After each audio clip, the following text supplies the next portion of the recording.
Fire! Voltamos com a saga de Requiem, o Cavaleiro Vampiro.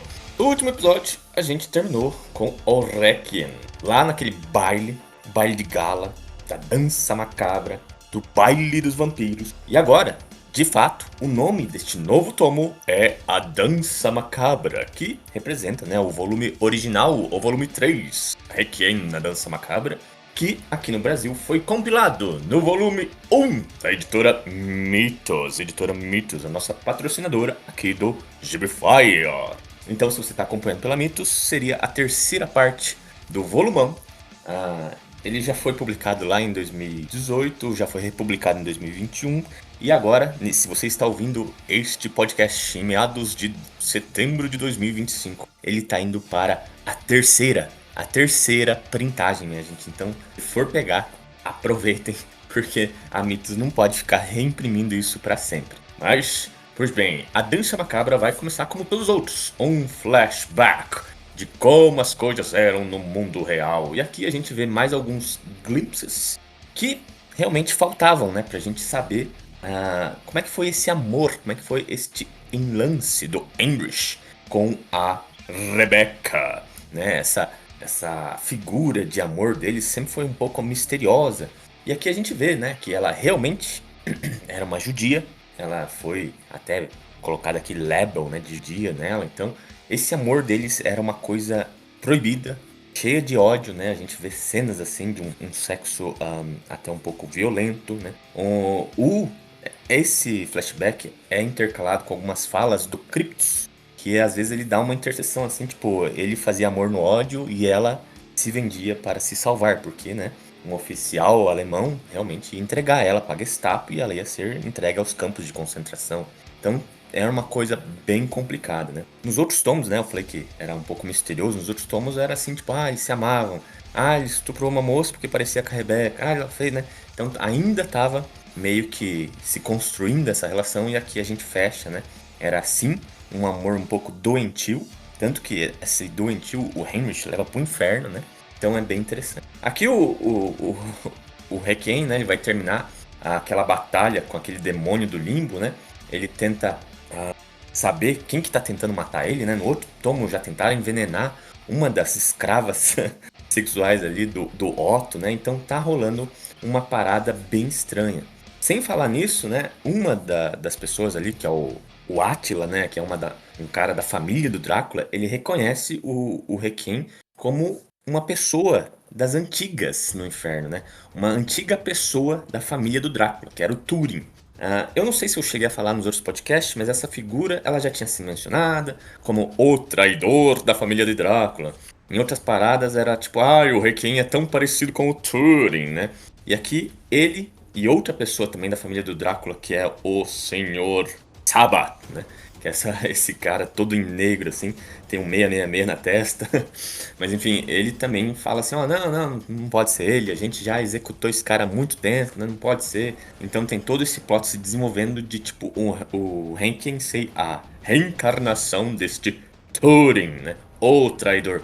E a gente também vê, né, que as ideologias de Requiem, elas não batem muito com o inferno, né? Até parece que ser uma sina do Requiem vir atrair o inferno.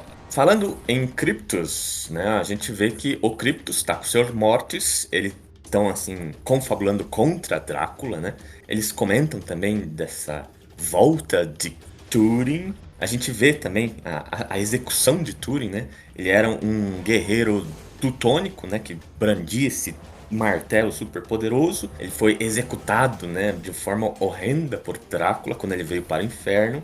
E muito provavelmente o Requiem também vai ter que se envolver nesses planos sórdidos para depor Drácula, né?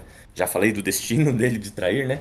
Mas aparentemente todo mundo vai querer um pouco do Requiem nessa revolução. O problema, minha gente, é que essa revolução vai ser um pouco interrompida, porque lá o Cryptus, eles pagam, lembra das piratas voadoras lá do tomo anterior? Eles pagam aquelas piratas, né, com a sua nova líder, né, porque a líder anterior tinha sido massacrada pelo Requiem. A Lady Venus, ela faz um heist nos trens e rouba todo o ópio negro. Acho que eu não comentei um pouco do ópio negro, mas ele é, assim, um alimento primordial para os vampiros. Antes tinha se falado assim que as pessoas sofrem no inferno, mas isso a gente não tinha visto. Até agora, o inferno parecia ser muito bacana, minha gente. O inferno parecia ser baile, sexo, drogas, rock and roll, matança desenfreada. Parecia ser um lugar muito massa. O inferno de Pet Mills era um lugar que todo mundo às vezes queria ir. Mas não é bem assim. O Ópio Negro já tinha mencionado, e também tinha sido mencionado outras coisas, por exemplo, os tormentos dos excomungados. Por exemplo, todo o mal feito por Requiem, todo o mal feito pelo Otto, as almas deles não têm descanso. Eles não vão para o céu. Eles vão para o inferno também, ser reencarnados de outra forma. Então todos os vampiros são atormentados durante o sono por fantasmas das suas vítimas, né? Aqui o Requiem, ele experimenta pela primeira vez, né, isso, então eles não têm uma vida pacífica, toda hora eles estão sendo atormentados. Só que o Inferno achou uma maneira de deixar isso melhor, né, tem uma droga alucinógena que é o ópio negro. Antes esse ópio negro tinha dado a entender que ele era tipo uma cocaína, deixar os caras doidão, forte e tal. Mas ele também ajuda com esse sono dos vampiros para eles não serem atormentados pelos fantasmas. No caso, a gente vê que esses fantasmas eles são todos reencarnados em outro reino. Lembra da geografia de Requiem? Então na geografia de Requiem tem lá o reino de Lemúria.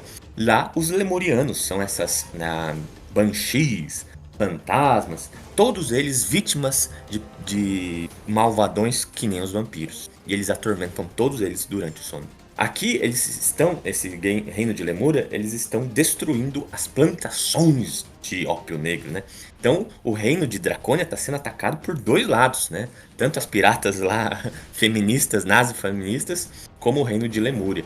E isso vai causar uma guerra, né? Então o reino de Dracônia é chamado para mais uma guerra, só que agora no território de Lemúria.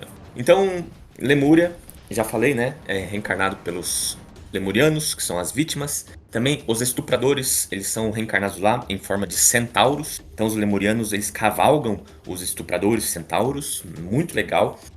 Eles são colocados em armaduras muito fantásticas, assim, que é muito legal de acompanhar.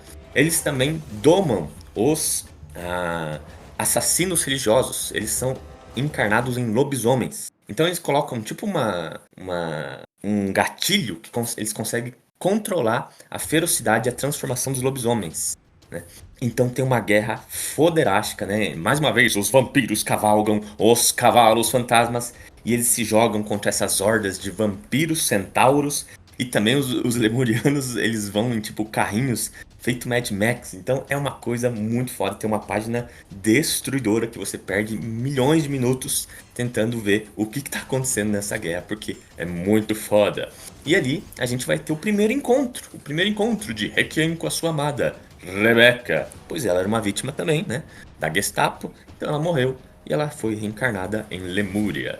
No caso, ela já tá com um dos cavaleiros ali, ela controla um dos lobisomens. Esse lobisomem é o mais forte de todos, né? O Torquemada. E o Torquemada já ia matar o Requiem. E a Rebecca dá assim: não vou deixar ele matar. Então ela tá indo contra, né, a sua nação de Lemúria para salvar o seu amor, que ela acabou de descobrir que tá ali, né, reencarnado como um vampiro. Cara, muito legal, muito legal. Tem outros detalhes muito fodas, né, da vida do Cryptus. Ele é tipo um bebê maligno, né? Então as coisas dele é tipo um chocalho maligno, satânico. A serviçal dele parece uma babá peituda. Então é umas coisas muito escabosas. E também, cara, o melhor desse capítulo foi a batalha onde os lemurianos, eles usam as banshees, assim, como um ataque fulminante nos barcos de Drácula. E a gente vê que eles fazem o ritual satânico para sacrificar Adolf Hitler. Adolf Hitler fica num sarcófago, eles tiram ele de lá e falam: a gente precisa da sua energia maligna agora. Aí o Drácula sacrifica ele e isso faz liberar uma energia gigantesca de raios negros que destrói todas as Banshees. Então foi muito, muito legal, cara. As peripécias de Pat Mills pra fazer alguma coisa satânica é muito foda, né? No começo eu achei que até ia ter uma guerra com os anjos, né? É o de praxe, né? Anjo contra o inferno.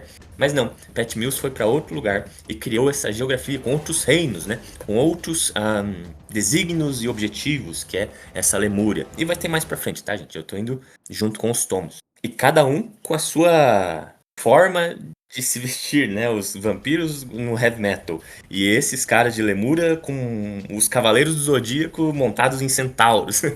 Então é muito, muito, muito foda, tá? Então a trama aqui, ela termina nesses 3 volumes. A gente vê que aqui sim, aí a história começou, né? No começo eu tinha até reclamado que não tinha muita história, tava muito jogado os conceitos, né?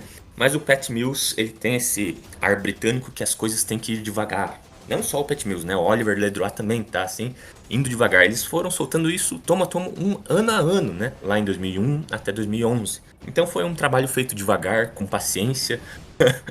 Eu vou usar, foi feito com amor no inferno, né? Então é bem legal, gente. Com isso a gente termina o volume 1 da Mitos.